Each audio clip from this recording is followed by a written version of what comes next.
my friends, and welcome to a brand new episode of Discourse and Magic. My name is Jonah Babbins, and we are doing something special. I am here with Ben Train. What up? The other half of the Toronto Magic Company, the roommate that I have. We're technically housemates. I know, I say the word roommate, but we are housemates. We have 2 bedrooms in our house, one for our stuff. Yeah, the other for us. No. We are housemates, but I don't know why I say roommate. I say roommates too. It's a normal thing. So I thought that we would start doing a monthly episode to catch people up about the Toronto Magic Company. I know this is the first I'm hearing of this. I know that there's people that have been listening to this podcast, and maybe in passing, I talk about the Toronto Magic Company, but it is quite literally the other half of everything that I do with my time. And especially in the pandemic, before it, I kind of had Jonah Babbins Magic, where I did summer camp tours, Toronto Magic Company, where we did like ticketed public events, and then the podcast where I worked with magicians. And then with the pandemic, kind of Jonah Babbins Magic got absorbed into Toronto Magic Company. It turned into an agency as well. Yeah, I was going to say it's more than just that you were doing summer tours, because also you had your own private events happening throughout the year that are now absorbed into Toronto Magic Company. Yeah, so we made a step basically a few months before the pandemic to transition our own magic, like private magic gigs and stuff, into the Toronto Magic Company. So now every magical gig or ticketed event related thing that we do happens through there. And that took a long time to figure out. I think we talked about doing that for the last 3 years. Yeah. And we kept hitting roadblocks where if I'm getting paid a certain amount of money, how do I give up a portion of that to someone who had nothing to do with the gig? Even though we're doing stuff together, like if Jonah books a $2,000 gig and it's a client that he's worked with for years, why does he give Ben Train $600? It's tricky. And the answer actually sorted itself out in virtual, because we just started doing all of our shows together. Yeah. So every single client that maybe knew us from the past or whatever the case may be, we're relying on each other to put together an awesome epic show. And I didn't, I know I didn't feel like if a past client was coming to do this, I'm like, booyah, I'm super pumped to be able to share this show with them. And me too. Yeah. So that's been crazy. We've transitioned from being solo performers to a duo act. So just to kind of go back to the introduction, we got carried away, which is, I guess, going to be kind of the whole fun of this thing. But back to the introduction, which is once a month, I'm going to be putting out episodes like this, where Ben and I just talk about what life is like at the Toronto Magic Company. And for now, it's all about virtual magic, private events, public ticketed events, and then we're going to talk a little bit about unconventional.fun too, which is coming soon. So now, for those who don't know about the Toronto Magic Company, should we tell them very, very quickly? Give them a kind of the cliff notes, because I know you've talked about it before on the podcast. So we launched the Toronto Magic Company about 4 or 5 years ago. The mission was to share magic with public shows and programming for lay people. Supposed to be all over Toronto. Supposed to be all over Toronto. We loved doing it. It really was about in-person live magic. Then March of 2020, all that disappeared. We switched to virtual, but it's been fabulous. And now the Toronto Magic Company, our mission is just sharing magic. So we're not doing in person, but we are doing virtual. And 2020 was great. And 2021, I hope, is going to be even more fun. Yeah. And it's funny that the change of our mission statement was just geographical, right? We went from trying to entertain people from all around Toronto to just trying to entertain people, with magic from everywhere. So it really, really made things kind of a ton of fun this year. Obviously not without challenges, especially in the first few months, but the last little bit has been super fun. And I know a lot of people who are listening to this have also been playing and experimenting with the world of virtual magic, and I just think it's been so wicked. Yeah, me too. And I know Jonah and I talked about this before we started recording, that he talks a lot about virtual magic, so I'm not going to belabor the point too much, but if you are doing virtual magic right now, you're probably loving it, is my guess. And if you haven't started doing it yet, because of a million reasons, you can think of every reason in the book not to do it, give it a try. It is so freeing creatively. It is so much fun. And honestly, the medium, it's just waiting to be broken. Magic is perfect for virtual interactions. It's the most, 2020 was the most fun year I've had since I think I was 16 years old, just starting out doing magic, honestly. It's funny, the last year when we did the kind of year-end podcast episode, we're talking about, a whole bunch of different things, and you had not a negative, depressing outlook. But let's just say that when the episode went live, like over the next week, there's a lot of people reaching out to you like, "Yo, Ben, are you okay? Like, do you still like magic?" For a good 2, maybe even 3 years, I wasn't sure if magic was something I wanted to do professionally. And I woke up every morning, I had a show, and my stomach hurt with nerves. No matter if it was a show for 10 people or 500 people, I was nervous.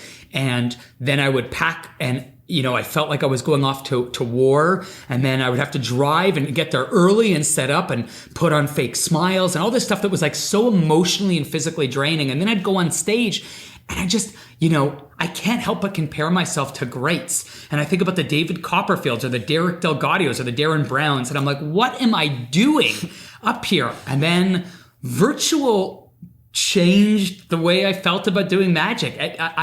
I felt like I could be more creative and more free than I felt I could be on stage. I felt comfortable in my setting. I wasn't as nervous before shows. And for a variety of reasons, this year has really made me fall in love again with performing and with like creating and developing magic. Mm-hmm. Like I want to read again. And I think there's like a really funny thing that happened, which is at a private event, there's so much mystery when you go to a private event, and especially when you get up on that stage and then like 80% of the audience didn't know there was a magician, doesn't care there's a magician, is busy like drinking or whatever else the other thing is. And sometimes it's not a terribly welcoming environment.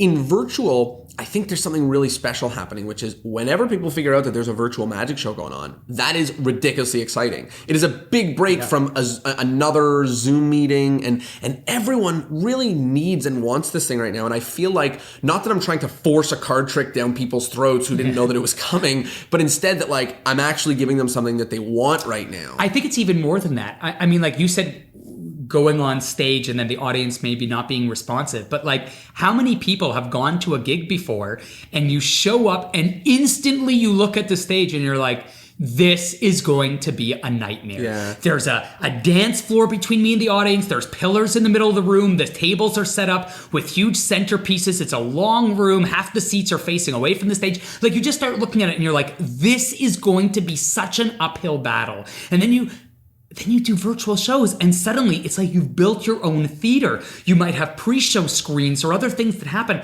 And when people get into that virtual room, they are in your space, with the exception of like Microsoft Teams or something. Like if they're in a Zoom room and it's my link, like, welcome to my theater. Yeah. It's wonderful. And pre-show, like I can do everything I need to do to make it a great show. I can spotlight the people I want. I can mute people if I'm worried about people are going to be talking. Everybody gets a front row seat, XYZ. So I know we said we weren't going to belabor virtual. No, but it's great. It's also all we're up to. So we're going to talk a lot about virtual.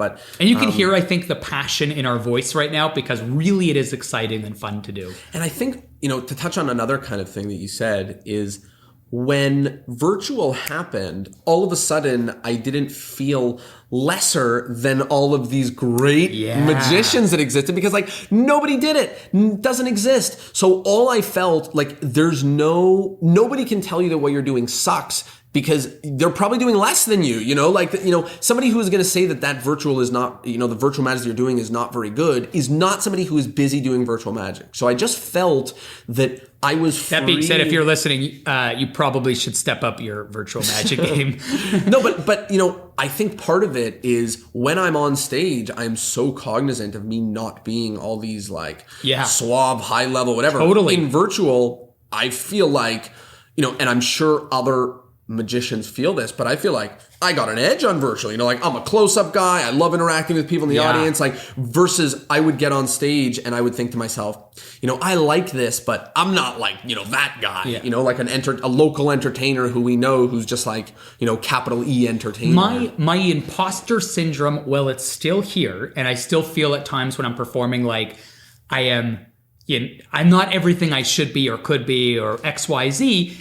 I definitely feel better about virtual magic. And part of that is also just a byproduct of like, we have done so many virtual shows under so many different settings. And it's not like doing live shows where like, I feel like I start understanding a medium or a venue, and then I have to go into a totally new venue. Like if you kill it on one stage over and over and over, but then you have to go to a different stage, and then you fly to a different stage, and then you do a corporate show, and then you do a close-up parlor, and it's just like, oh my God, there's so many different challenges. Whereas you log into my Zoom room, and it's my theater in my space, and I know what's happening, and I can control the flow, and I can do things that just, I feel like I can progress in ways that I just couldn't with a constantly changing live audience. And part of it, venues. Part of it is like, there's this thing I'm so grateful not to have in my life anymore, which is arriving at a venue and like looking for Becky, who's gonna like say to me like, "Do you guys know Becky? She's she's the event coordinator." No, you don't. Okay, I'll keep looking. Thanks. And then eventually you find Becky and you're like, "Hey, I'm the magician." She goes, "Oh, hi. Yeah, just walk around. That'd be great." And you're like, "Oh, wow, I'm so glad that I spent all this time." And I think that it's not that I dislike the mingling and doing magic. It's just like the day full of question marks. Driving there, finding Becky, figuring out what it's actually going to look like, and I don't get to, relax until way late. I know that, there is something to be said for your energy level and your excitement level building. Like, I suppose that there are people who wake up and they're like, oh, wow, I have a show at 7 p.m. So, which is in like 14 hours or 12 hours. And you're like, wow, I'm just going to get more excited throughout the day. That is not how I feel. Mm-hmm. I feel that like I wake up, I know I have a show, and I feel tired, and it wears on me. And I feel like so much of my mental and physical energy goes into pre-stepping on stage that Zoom is suddenly like, take all that bottled up energy, take all the energy from sitting in your house in social isolation and not going out, and give it to the audience. Give it to the audience. And it's like, even with our bad shows, like we used to have live shows, and me and Jonah would talk about this, and I'd come off and I'd be like, I hated that show. He's like, well, it was a good show. And I was like, I don't agree. I don't think people laughed hard enough. And I would go home from good shows feeling crappy. Now, I'm not saying I feel good after a bad show, but like, it doesn't crush me the way it used to, and our bad shows are still better than our some of our good shows. And also a bad show, a bad virtual show is better than a bad live show, because a bad live show just feels like you are floundering up there. I don't know from their perspective, like the audience, from a performer standpoint, for sure. If my audience is dead and I'm in front of 100, like Jonah and I have both performed at Dave & Buster's, and going out on stage in front of 100 people, and sometimes they're going wild, and sometimes they're just dead and they're not giving noise, it's just brutal. Telling jokes to a live audience and not hearing a response is like soul crushing. But telling a joke to a Zoom screen and not seeing a reaction, you're like, it's way less fine, bad. They're muted. It's fine. Don't worry. It's way less. You can power through it, and you know what? You still see them laughing, and you can still hear them laughing when you want to. So I love that. Okay, so we talked a lot about kind of all the things that we love about virtual right now. One thing that people are always curious about that I thought that I would just open the doors to chat about is living together. Two magicians, we run a business together, we live together. What happens? People are wondering. Well, I mean, one of the things that I think works in our favor and also against us is that we're very, very different people. Yeah. So we have very similar core values. Like, we both love magic. There's a line that I have that Jonah once told me that I have like hung up above my door that says, value relationships above all else.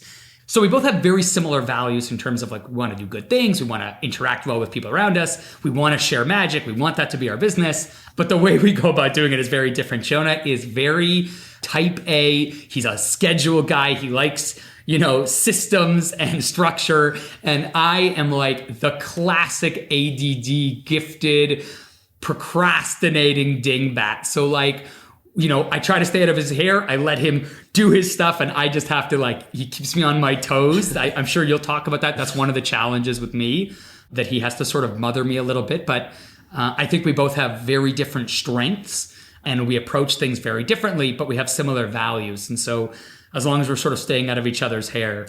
Yeah, I think I would agree that I think we do things a little bit differently in that regard. I also think that I constantly need more help being less structured. Like, I would rather us do the exact same show every week, because there's less moving parts. We'll just it's more important to sell the damn tickets, bring new people in, than it is for us to tweak a trick in another way or whatever. Versus, I think Ben needs more help being more structured and doing things more Absolutely. organized and having last week's show look like this week's show and last week's project look like this week's project. So I think, I just think we help each other. We help each other do those things because like we're accountable to each other. So like, you know, me wanting to do the same project over and over again rings rather boring to you, you know, and you wanting to do something that we've never ever done before seems like way too much work. And I think what's very important about what you said is like we hold each other accountable, and part of that is like trust. You know, like at the end of the day, we might hold very strong opinions on something and we might fight about it, and we do, and we'll get really heated. Like we've had storm outs and like all sorts of stuff because we both care so much about the craft and we care so much about what we're building together that when we think something is right, we'll fight very hard for it. But I also notice time and time again where we'll get into these heated discussions and then one of the other people will say, I trust you. If you really believe it should be done this way, we'll do it.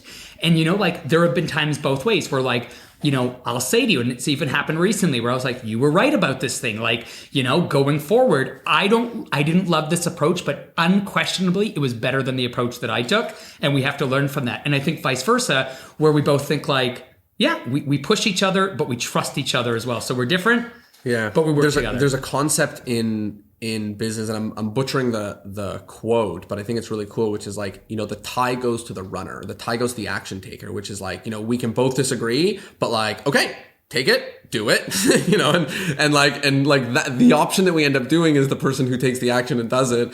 That's also, it's funny you say that because that's also one of the major sources of, I think, frustration on your end with me, which is that I am a guy who I will almost always say yes to a project. I love saying yes to projects, even if it makes no sense for me to say yes to a project. Like, you know, I'll reach out and be like, hey, I noticed that you were trying to edit something. You want me to help you? And then I'm like, why did I just offer this random person I barely know to edit something, which is going to take me a whole day? Like, I'm so dumb. And so like sometimes me and Jonah will fight about something and Jonah will acquiesce and be like, all right, man, if you want to do it. And then he'll be like 4 days later, be like, so did you do it? I'm like, oh shit, I'll do it now. And he's like, bro, like, and I mean, like, we learn as we go on. We know who each other are. So Jonah has strategies to deal with it. And I'm trying to learn how to deal with him too. Like when he gets stubborn and he's like, I want to do this way because we've done it before and we know it'll work. And I'm like, I know, but this seems like a great opportunity. So we have, you know, and we learn. So like one of the things, I know we're sort of rambling here, but one of the things that Jonah has expressed to me is, and he's expressed here, is he likes to do things that we know work. But it doesn't mean he doesn't want to try new things. It means that if we want to try new things, we have to give ourselves the time we need to develop and test it so that it doesn't flop, right? So if I want to develop a new show, he doesn't say no. But if we want to develop a new show to do tomorrow night, that's not reasonable. Yeah. And even if I feel like I might be able to improvise, putting him in that people, so it's two people, and we have to learn that. And the same thing with programming and structure, where like Jonah also is trying to figure that out. So it's a constant, as long as we value the relationship, and I think we genuinely are working together to further the goal of the Toronto Magic Company. It seems to be working. You know, I think there's a few things you said that was interesting. The first one is when you said that, like, how do we settle our artistic differences, or the Teller quote, which I actually don't know if it's from the episode I did with him or from one of the things that I learned for the 3 weeks of by the way, if you haven't heard the Teller episode, it was the second last one, or it depends when a couple weeks ago out. But I'm not sure. But anyways, he said, how do Penn and I deal with artistic differences? Not lightly. And I thought that was such beautiful. A good, not lightly. That's great. Right, which is that, like, you know, we do take it seriously, and they are problems to be solved, and like we don't take it lightly. Neither of us doesn't care about any parts that if you have a business partner in Magic and one of you hasn't stormed out of the house in a rage over a card trick, you're not doing it right. I really believe that. The other thing that I'll say, which, you know, I think we're very lucky, is, you know, the business was running for about 2 years before we moved in together, and I think that the hardest parts of a business are probably the first 2 years. And I think we're very fortunate now that, you know, now we have like hires, you know, with people that work for us, people that work with us, you know, on different levels. So not every single piece of to-do is landing on one of either of our plates. And also, like, we don't have to spend, when you spend 8 or 10 hours in a day working on something multiple days in a row, like there's sometimes built up anger or tension or frustration about it. And I think both of us, the way I joke about it with my friends is like, I spend half my time working on Toronto Magic Company, the other half my time working on the podcast. And you spend half your time working on Toronto Magic Company, the other half the time doing random shit. Yeah. But I think that's kind of good. Trying to work on pigeon pose right now in yoga. So I think that's like a fun way to think about it, which is that like, I know more or less Ben's spending his half of his day working on this. And I don't feel like, well, I had to, like, I think we're very lucky now that other people, like coordinate with contacts, and other people. And I think that made a really big difference when it wasn't like one of us holding it up and the other one doing things. We're both kind of doing things that we like now versus when it started, we just had to do everything that we had to do. I also think, and this is real credit to Jonah, I think that both of us have a level of maturity that allows this to work. So as much as I'm a dingbat, and I like to pretend that I'm a dingbat, I'm also like empathetic, and I'm like, I'm emotionally aware enough to see like when he's getting frustrated, and like I'm also aware enough to know like, and honest enough to be like, I'm dropping the ball. And I think that's a big thing. And also I can speak to Jonah if I feel that there's a frustration, and he is aware enough and mature enough to be like, there is an issue and we need to talk. And sometimes it boils over, and sometimes it's tense, and sometimes it leads, but we do it because, again, like, we want this to work. We want our relationship to work. We want our friendship to work. We want the business to work. So I think that accountability comes back. We knew each other before we moved in. I knew the kind of person you were. You knew the kind of person I was, for better or for worse. We spent time with each other as friends. So, we both knew what we were getting into, and we're still, every day, we're still figuring out ways to be better partners, because like Jonah said, I want to spend a lot of my time working on whatever silly project or doing yoga or going for nature walks. And he wants to build up his secondary business and do discourse. And, we have to find ways to effectively work together where both partners are happy. It's also funny, like, to touch on what you said there before, like, part of the ADD mindset is that you work on it right before its due date. Yeah. So, and I'm not saying you, just in general, I remember my brother, I'll say me, my brother, who's kind of had that same, like, gifted or whatever, is like, he wouldn't study before for a test. Like, it would be like, oh, like an essay would do in the hours before, and it's in the minutes before. So, one of those pieces that we have to work on is, it's like, go work on your creative things for 3 months from now. And that's like, it pulls on both sides of you, which is like, I love to do the creative, but it doesn't feel like you've got that pressure to get you like working really, really excitedly because it's in 3 months from now. So, and that's one of the important things about us working together, is that, like, if Jonah wasn't my business partner, first of all, I don't know if there would be a Toronto Magic Company. It certainly wouldn't be what it is right now, for sure. And when I say don't know if there'd be a Toronto Magic Company, like, I'm 99.9% sure there wouldn't be one in a pandemic, for sure. But like, I don't even know how far it would have gotten. But certainly if it had survived a little bit, it would have looked very, very different, because I don't do schedules. So like, I am totally okay being like, oh, I'm going to put together this show for February. And then February comes and goes. And I'm like, cool, I guess this is a show for June. I guess I'll do it in June. Right? So like, having someone that keeps me accountable, there's that word again, and helps me do it. And so like, I think if you're listening to this, maybe one of the takeaways can be, you have to really know yourself, know your strengths, know your weaknesses. And Jonah and I like to collaborate with people, and we like to build teams and people to help us. So like, my dream is to have a team of supportive, wonderful people around me that are building things together. And having Jonah compensates for a lot of my failures and weaknesses. And I think some of my ridiculousness and creativeness is like stuff that a type A guy might struggle to do. And I'll also say something really interesting about the way that you conducted yourself before we were working together, which is that, like, we're both hyper capable of, making money doing magic. Like, we both figured out ways to do that, making money, like lecturing or working with other magicians or whatever the case may be. I think one of the big things, though, is I don't feel like you were ever in things to grow larger than you needed, like, never. So never, if, for never, example, never. you needed 30K to survive in a year, like, making 40K is a perfectly great year. Right. That means, like, that's totally amazing. True. And if you had to work, only, every weekend to do that, that's phenomenal. And for me, I'm like, if I needed 30K to live and I made 40K, and then next year I needed 30K to live and I still made 40K, it seems like my business is failing. Right. And it's very interesting, that growth mindset, because like, this past year was a successful year.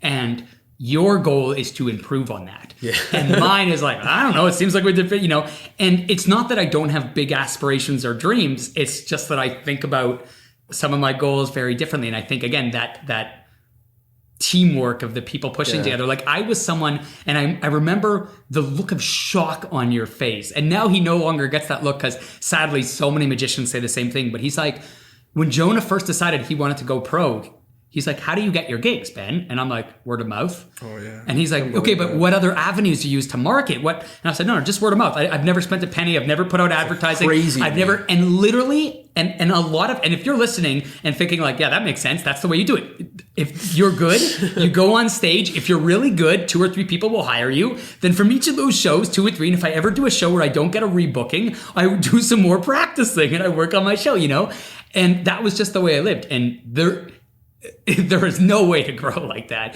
It's just not possible, because gigs come in if they come in. If they don't come in, they don't come in. Like, I'll okay. tell you, there's so many magicians that I work with right now, and so many of them tell me, I say, how did you get your gigs before virtual? And they're like, I don't know. Just word of mouth. It kind of happened. Yes, obviously I had random gigs come from places, but I just found it way harder to sleep at night when I didn't. When my answer was tomorrow, it may as well come in. And I remember when I was in 4th year, we went on a road trip.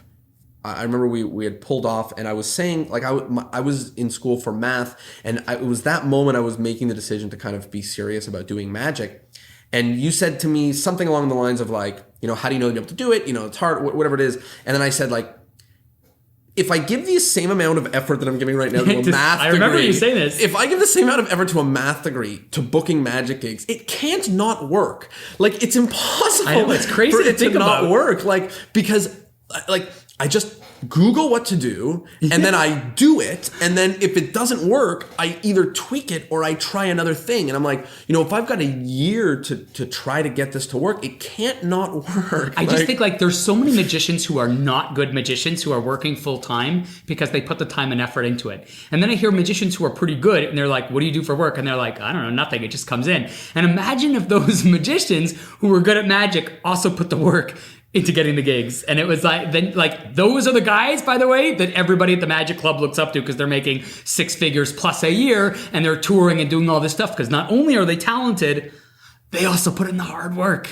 Yeah. Someone I read online literally today, someone posted a Steve Martin quote, "Be so good they can't ignore you." And I said, that's only one piece of the advice, of the thing. I understand what it's trying to say, but the truth is that Steve Martin put a ton of work in. He had agents, he performed, he wrote, he was on comedy shows as writers, and then he got lucky and he took off, I also think that everything. Not that I think one path to great success is to be the best. Certainly it is true that yes, if every person that sees you goes bonkers that beyond would be bonkers, nice if you can do it. that is amazing. But I think when a magician thinks about going pro, they've already done this for a few years, and you more or less kind of know where you stand. I kind of know where I stand as a magician. I'm like, all right on stage, I'm pretty good in a close-up show. My mingling magic is fine, and everything else is shit. I'm not going to sleight of hand. I'm not going to coin magic. I know where I stand. I know what I can do. I know what I can't do. And I think that... It is true, by the way. His sleight of hand is shit. It is really, really shit. But not to say that you can't improve. I obviously think that you can improve. But I think as somebody, let's say 18 to 30 years old, deciding to take magic seriously, of all of the buttons that you could push on to work more hours in solitude to be better at your magic versus to actually do something to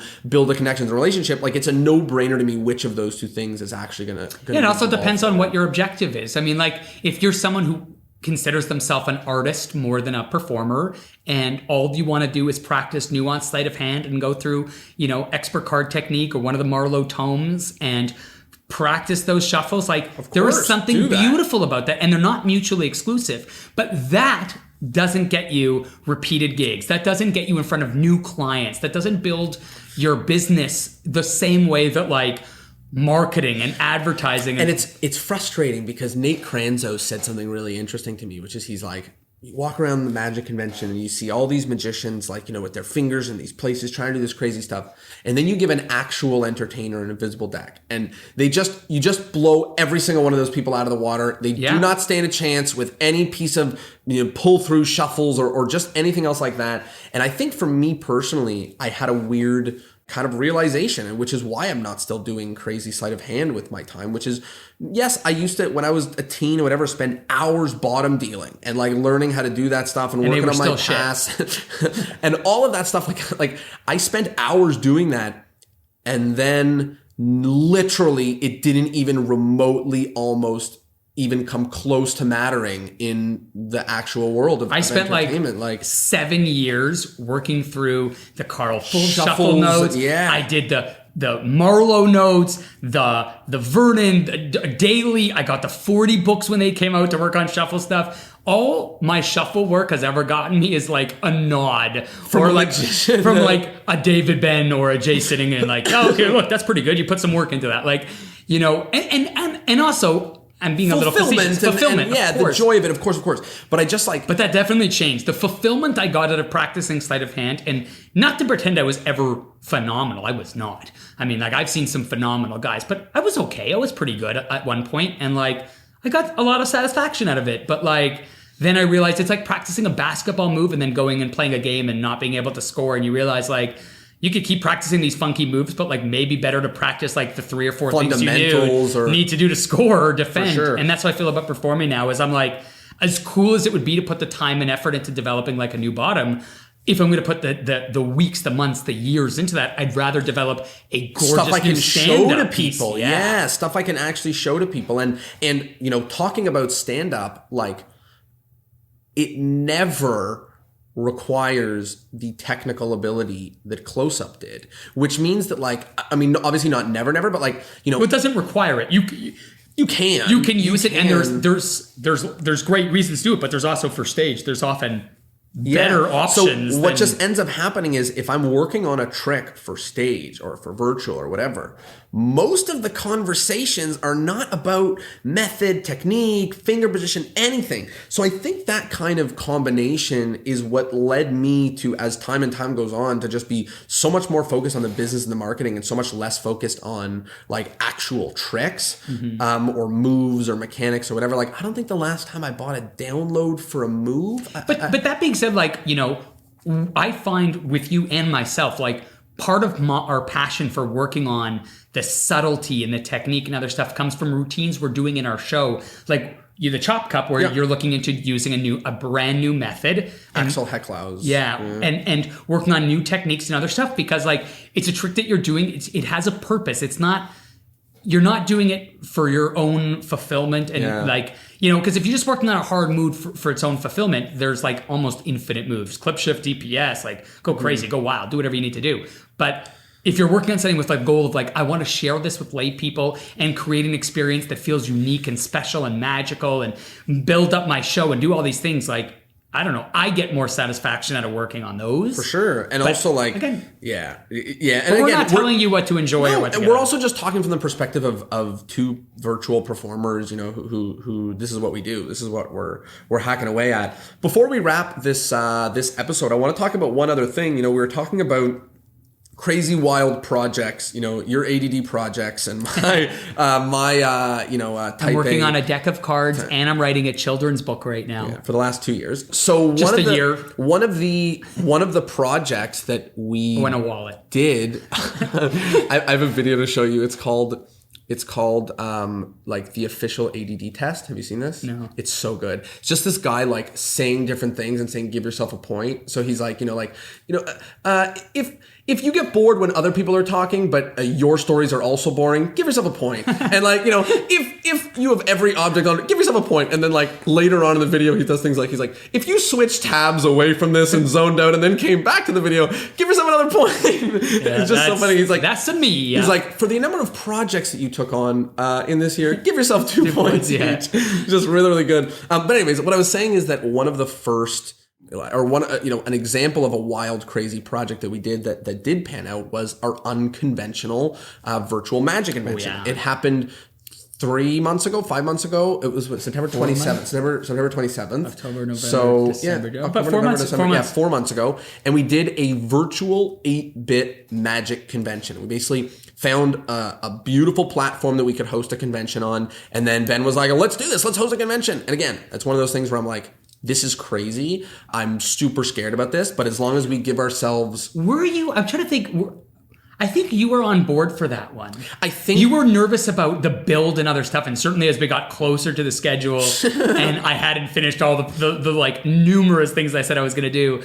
I think like we were saying earlier, because it had a long runway, I was very excited. And then as we got closer to the due date, it was like, hey, we can't do new projects with having it not this ready closer to the due date. But anyways, it was an astounding success. It was so much fun. It was the only 8-bit virtual magic convention. We had lectures and jamming, and it was just a ton of fun.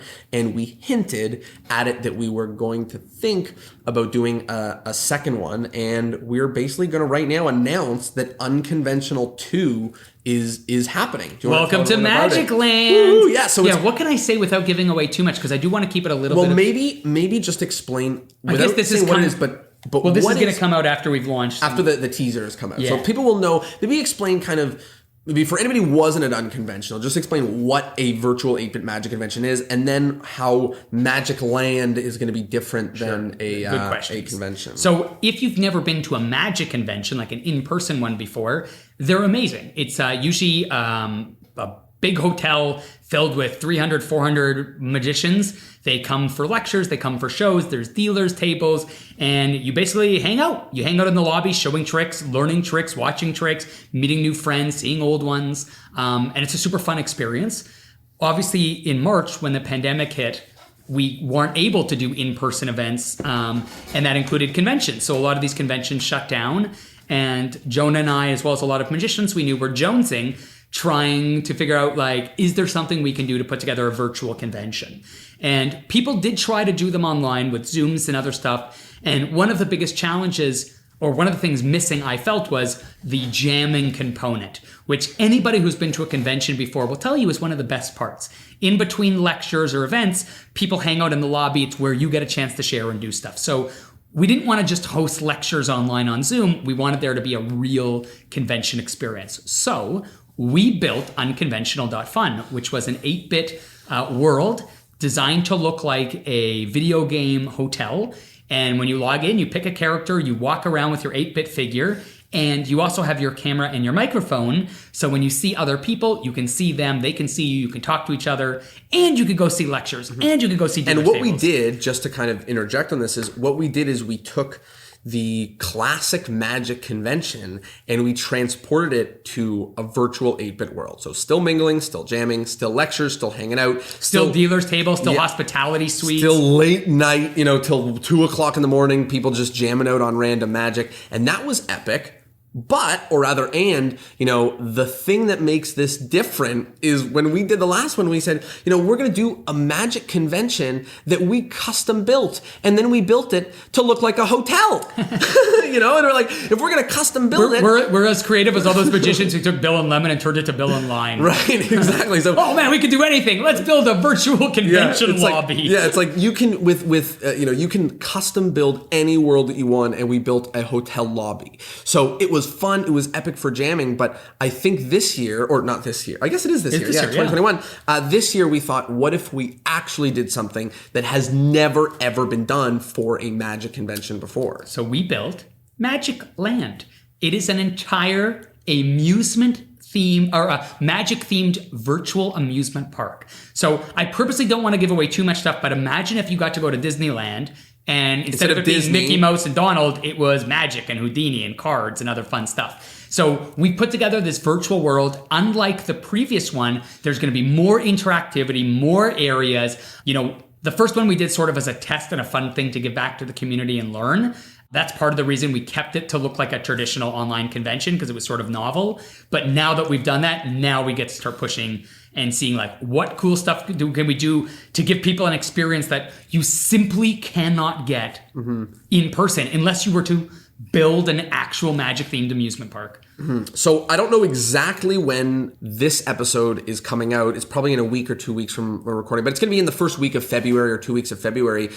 If you are listening to this right now, go to unconventional.fun, and it's either tickets are going to be available or like to put your email in so that when tickets are available, you'll be the first to know. And I'll just tell you that last time we had 300 tickets available and we sold half of them in the first 3 days. So if you guys are thinking about doing this, come hop on, sign up so you can be the first to know when tickets go live. Is there anything else we want to chat? We didn't even talk about our Valentine's Day show. We're doing a Valentine's Day show February 14th. If you have money, come. Wow, I guess now we've talked about it. So listen, we need to talk about it more. If you're interested in all of the different stuff the Toronto Magic Company is up to, ticketed virtual magic shows, free like live streams and things like that. We also didn't talk online. about the card course. Yeah, we just launched an intro to card magic course. Although I think if you're listening to this podcast, you probably know enough about card magic. But you probably don't need it. But if you know any young people or older people even who are like interested in starting to learn some cool card magic, we went through hundreds of books and DVDs and also our own notebooks and stuff, and we put together what I think is a really, really great foundational course on card magic. And rather than emphasizing specific pieces of sleight of hand, we focused on teaching epic tricks that are performable for people and easy, that will give you a reputation as being a real life good magician. So yeah, that's it. We're going to be doing some other awesome stuff at Toronto Magic Company. So check us out on Instagram, Twitter, Tinder, whatever. That's the first piece, is to go check out Toronto Magic Company to keep up to date with this stuff, and as well as unconventional.fun, which is a website and also the name of the social media pages, accounts where we talk Facebook about all and this Instagram, stuff. Yep. You can unconventional.fun. Unconventional.fun. We're super pumped. Then we'll probably do another unconventional episode, just kind of talk about some of the big announcements between now and then. But yeah, super pumped about it. And also, I think this is such a fun format for the episodes. Let people into our world. And I would love if anybody's listening, because I know you said you wanted to do a few of these. If anybody's listening and you have any questions, make sure you send them to me or Jonah. And if we can answer them, that would be awesome. You know, any questions about how we run the business, how we work together, how we create magic, how we market, how we deal with fights and tension and collaboration. And there's no secrets. Like, we thought we were going to just kind of open this up and talk about whatever. So if you have questions, concerns, feelings, opinions, emotions, ideas, as always, you can send it to info@discourseandmagic.com. Really simple place for us to chat. Or you can send it to me, but I won't respond. Yep. Anything works. But yeah, this was awesome. Thanks for doing this. My pleasure. Thank you guys for listening. Thanks for having me on your podcast from my living room. And we'll see you all next Thursday. Peace.